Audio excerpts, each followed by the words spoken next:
Hello friends, welcome to my channel. আজকে আবার একটা নিউ ব্লগ নিয়ে তোমাদের সামনে। আজকে মৌনী অমাবস্যা বলে হঠাৎ করে ঠিক হলো গঙ্গা স্নান করতে যাওয়া হবে। তো গেছিলাম আমি, আমার দেওর আর দেওরের একটি বন্ধু। মুকুন্দনগর ঘাটে গিয়ে স্নান করে এসেছি। সাথে একটা প্রোগ্রাম রেডি হয়ে গেল, রাত্রেবেলায় হবে ফ্রাইড রাইস আর চিলি চিকেন, দুটোই আমি বানাবো।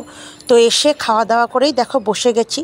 চিকেনটা ধোয়াই ছিল, কাটাই ছিল, সেগুলো রেডি করা ছিল।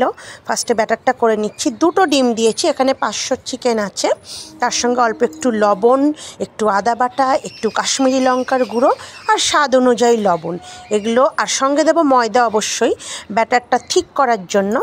তারপরে চিকেনগুলো এতে ডুবিয়ে রাখবো। তার আগে বলে রাখি, চিকেনগুলো আমি জল মানে প্লেন ওয়াটার আর ভিনিগার আর লবণ একটু চুবিয়ে রেখেছিলাম। পুরো রেসিপিটা যদি আমি দেখাতে যাই ব্লগে, অনেকটা বড় ব্লগ হয়ে যাবে, তাই শর্ট ভিডিও করেই দেখাবো। আপাতত আমি এগুলো ফ্রাই করে রেখেছি। আর ফ্রাইড রাইসের জন্য চিংড়ি মাছ, অর্থাৎ ছোটো ছোটো